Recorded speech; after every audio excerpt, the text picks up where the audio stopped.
Ako po si Martin, DTO operator ng TIT 999. Nagamit ito ng 6 na araw na may bilang na 242 meters. Ito naman po ang aming printer area. Ang ulit po sa color noong April 4, sa white naman po June 25. Ito naman po ang aming cupping na may 100% good condition. Head clean.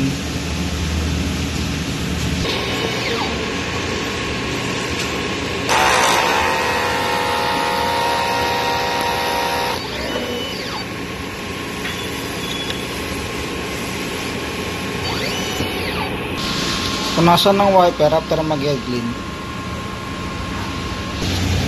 Nozzle check. Ito po, buo naman po lahat. Ang ink system po namin, tama lang po ang level. Ito naman po ang aming waste tank, nalinis na po kanina umaga. Ito naman po ang aming ABR. Ito naman po ang stock ng unused ink, film, at DTF powder. Ito naman po ang aming weekly physical inventory report, updated na po.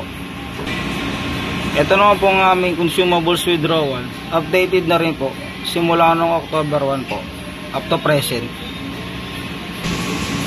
Daily output record, updated na rin po. Updated about the checklist. Yun lang, salamat po.